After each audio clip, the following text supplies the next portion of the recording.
स्वागत करें माननीय कमलनाथ जी का।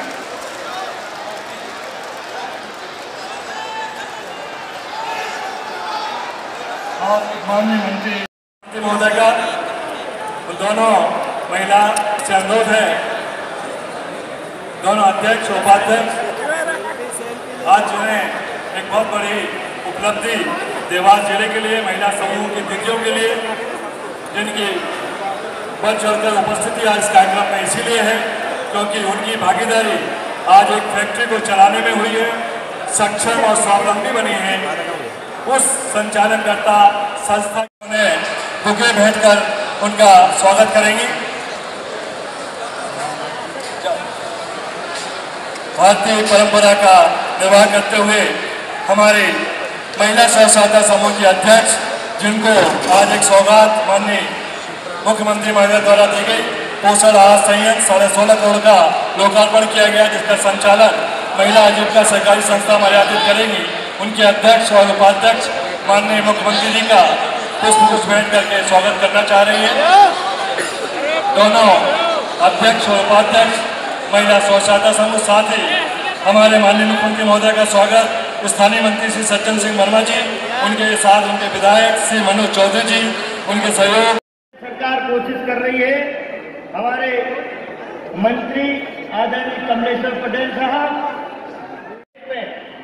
जो मैनेजमेंट के गुरु माने जाते हैं, अर्थशास्त्र के विज्ञान को यदि ईमानदारी से कोई समझता है उसका नाम है कमलनाथ।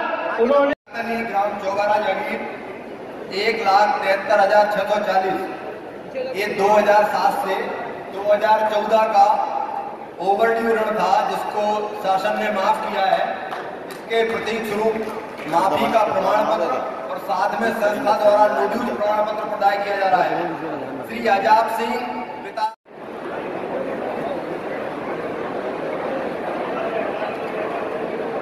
लेकिन उस किसान को पानी नहीं मिलता। ये 2,800 करोड़ की योजना हमारे दीदी कमलनाथ जी का साथ देना, हाथ के पंजे का साथ देना, हम सब लोग पटवारी जी, सुरेंद्र सिंह बघेल जी, कमेश्वर पटेल जी, सचिन यादव जी, हमारे विधायक मनोज चौधरी जी, महेश परमार जी, हमारे कांग्रेस के अध्यक्ष मनोज राजानी जी और श्याम हुलानी जी, सभी कांग्रेस परिवार के मेरे साथीगण, नेतागण, आदरणीय बुजुर्गों, भाइयों बहनों और खास करके हमारे स्व सहायता समूह की सभी यहाँ उपस्थित मेरी बहनों, बहुत बहुत खुशी हुई आप सबके बीच में आकर। बहुत दिनों बाद मैं सोनकच्छ आया हूँ, बहुत खुशी है। मुझे याद है जब मैं पिछली दफे सोनकच्छ आया था, पता नहीं कितने साल बीत गए, मेरे ख्याल में लगभग 10 साल बीत गए। तो आज सोनकच्छ आके मुझे बहुत खुशी है। 60 दिन पहले कांग्रेस के मंत्रिमंडल ने शपथ ली थी, 60 दिन, और हमने आपको वचन दिया था अपने वचन पत्र में कि हम वचनबद्ध रहेंगे। जो हमने आपकी आशाएं जगाई हैं, उन आशाओं को, आपकी मांगों को हम पूरा करेंगे। आज 60 दिन में जो हुआ आप सबके सामने है, तस्वीर आप सबके सामने है। कैसा प्रदेश भारतीय जनता पार्टी की सरकार, जिन्होंने 15 साल यहां राज किया था, कैसा प्रदेश उन्होंने हमें दिया। ऐसा प्रदेश 60 दिन पहले, जहां किसानों की आत्महत्या में देश में नंबर 1, हमारी बेरोजगारी में, नौजवानों की बेरोजगारी में नंबर 1, महिला पर अत्याचार और बलात्कार में नंबर 1, ऐसा प्रदेश भारतीय जनता पार्टी ने हमें सौंपा था। बड़े बड़े वायदे करते थे, आपको याद है कितने बड़े बड़े वायदे करते थे। शिवराज जी तो कहते थे मैं किसान का बेटा हूं, अभी आप सुन रहे थे, कहते थे किसान का बेटा। कैसे किसान के बेटे थे, जहां हमारे किसानों की पेट में तो मारी लात और छाती में मारी गोली। हमने वचन दिया था कि हम किसानों का कर्जा माफ करेंगे, और मुझे इसमें बहुत खुशी है कि देवास जिले में सबसे ज्यादा किसानों का कर्जा माफ हो रहा है। लगभग 250 करोड़ रुपए का कर्जा केवल देवास जिले में माफ किया जाएगा। बहुत बड़ी चुनौती है हमारे सामने, बहुत बड़ी चुनौती है हमारे सामने मध्य प्रदेश की अर्थव्यवस्था की। 70% लोग मध्य प्रदेश के जुड़े हुए हैं कृषि क्षेत्र। 70% लोगों का जीवन कृषि क्षेत्र पर निर्भर है।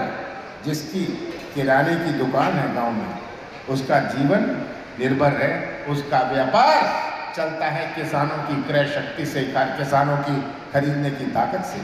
जो ट्रैक्टर चलाता हुआ, जो मजदूर हुए, जो ये बाजार हैं, हमारे इंदौर के बाजार हैं, इनमें रोशनी है, क्योंकि किसानों के हाथ में जब क्रय शक्ति खरीदने की ताकत आती है तभी तो वह बाजार जा सकता है। हमारा कृषि क्षेत्र हमारी सबसे बड़ी चुनौती है।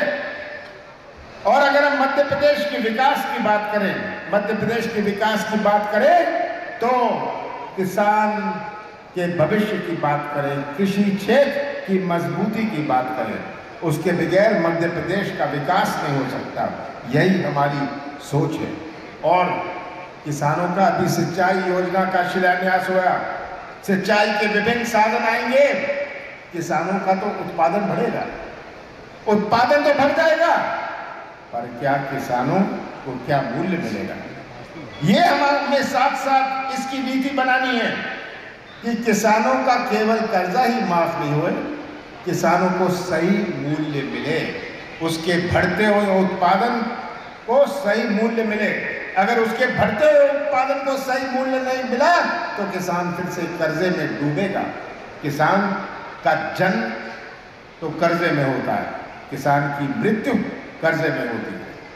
ये आज हालात है कि सबसे बड़ी चुनौती हम अपने कृषि क्षेत्र में एक परिवर्तन कैसे लाएं, और इसी पर हमारा कार्य शुरू है। पहला हमारा कदम था कि हम किसानों का कर्जा माफ करें, ये तो हो गया। अब हमारा दूसरा कदम होगा कि किसानों के साथ उनके उपज का सही मूल्य कैसे मिले, ये हमारा दूसरा कदम होगा। ये इसका पूरा विश्वास है, मुझे इस बात का पूरा विश्वास है कि अगर आप हम पर भरोसा रखेंगे, आप हमें अपना प्यार और विश्वास देते रहेंगे, इसमें भी हम सफल होंगे। मैं देख रहा था ये आने वक्त नौजवान इतने जोश में हैं, ये भी बहुत बड़ी चुनौती है हमारे नौजवानों की भविष्य की। आज का नौजवान जो भटकता है, जो रोजगार के लिए भटकता है, इसकी दुनिया कुछ और है। हमारे बुजुर्गों की दुनिया कुछ और थी। हमारे बुजुर्गों ने तो बिना पानी के, बिना सड़क के, बिना बिजली के अपना जीवन काटा है। पर हमारे नौजवान में आज जो इंटरनेट से जुड़ा हुआ नौजवान है, हमारे माताओं ने इतने प्यार से इन्हें पाला पोसा है, ये भटकता हुआ नौजवान इसमें तड़फ है। इसमें तड़फ है कि उसको व्यवसाय का मौका मिले, उसमें तड़फ है कि उसको रोजगार का मौका मिले। ये सब नारों से नहीं होने वाला। याद है मोदी जी ने किस प्रकार के नारे दिए थे? मोदी जी ने कहा था मेक इन इंडिया।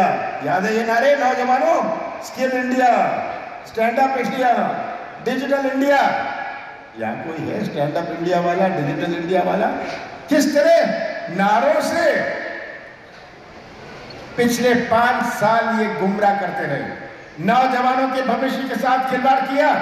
आज मध्य प्रदेश में पिछले 15 सालों में जितने निवेश, जितना उद्योग लगते नहीं, उससे ज्यादा उद्योग बंद हो जाते। ये स्थिति है। और हमारा भटकता हुआ नौजवान, आज ये नौजवान जो मध्य प्रदेश का निर्माण करेगा, इसका भविष्य अंधेरे में। ये हमारी सबसे बड़ी चुनौती है कि कैसे निवेश आए, कैसे निवेश आए, कैसे रोजगार के मौके बने, कैसे निवेश आए, कैसे नए उद्योग आए। तभी तो हमारी आर्थिक गतिविधि बढ़ेगी, तभी तो रोजगार के मौके बनेंगे। आज के नौजवान के भविष्य की भी बहुत बड़ी चुनौती है। आज हमने तो 60 दिन में आपको अपनी नीति और नियत का परिचय दिया है। आगे आने वाले 1.5 महीने में आगे आने वाले 1.5 महीने में लोकसभा का चुनाव होगा। लोकसभा का चुनाव होगा, याद रखिएगा। जो मोदी जी कहते थे अच्छे दिन आएंगे, इसके अच्छे दिन आए। भारतीय जनता पार्टी के अच्छे दिन जरूर आए।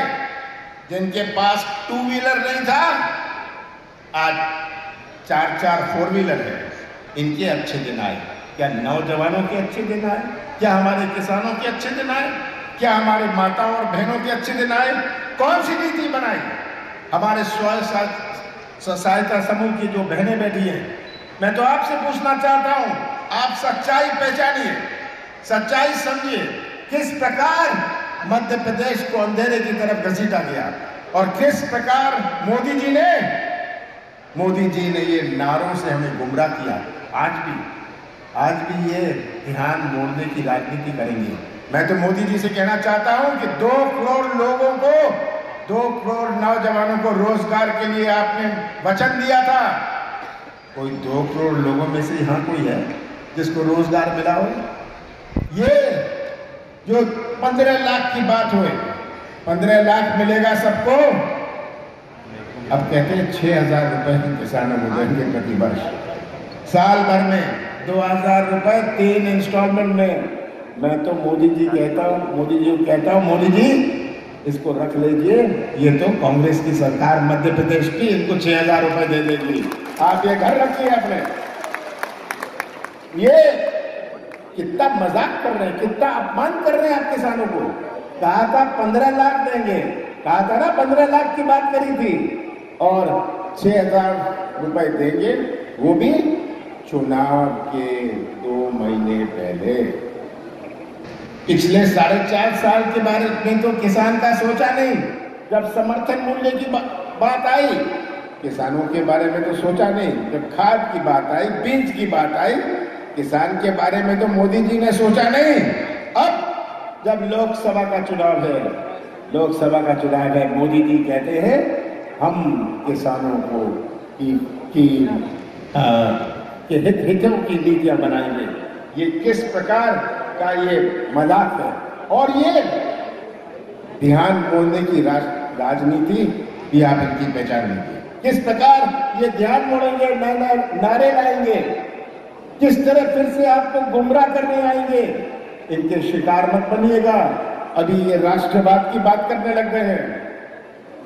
भारतीय जनता पार्टी और राष्ट्रवाद की बात करें। मैं तो इनसे पूछता हूं, भारतीय जनता पार्टी से, मैं मोदी जी से पूछता हूं, शिवराज सिंह चौहान से पूछता हूं, क्या आपकी पार्टी में एक स्वतंत्र संग्राम सेनानी है? एक स्वतंत्र संग्राम सेनानी का नाम नहीं ले सकते और राष्ट्रवाद की बात करेंगे? कांग्रेस को पाठ पढ़ाएंगे आप राष्ट्रवाद का?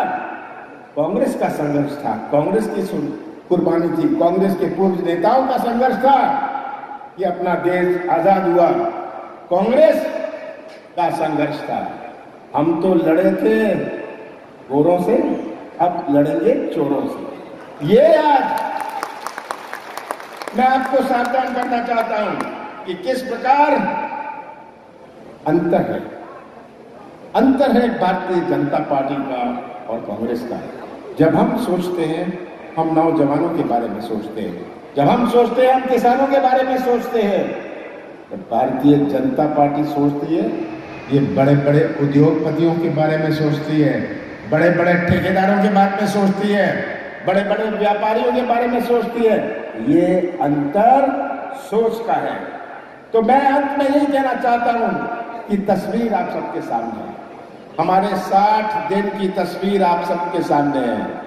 माताओं और बहनों, बुजुर्गों, आप ये तस्वीर अपने सामने रखिए, सच्चाई का साथ दीजिएगा। ये सच्चाई आपके सामने है।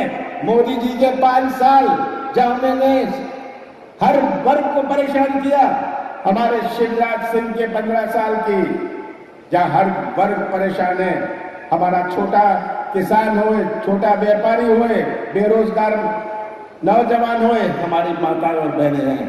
ये तस्वीर अपने सामने रखिएगा, आप सच्चाई का साथ दीजिएगा।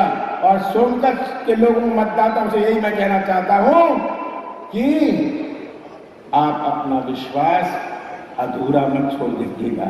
आपने विश्वास रखा है, कांग्रेस पर विश्वास रखा है, और मुझे इस बात का पूरा यकीन है कि जिस प्रकार आप सबने मध्य प्रदेश के मतदाताओं ने कांग्रेस का झंडा मध्य प्रदेश की विधानसभा में लहराया है, उसी प्रकार आप कांग्रेस का झंडा दिल्ली में संसद में कांग्रेस का झंडा लहराएंगे।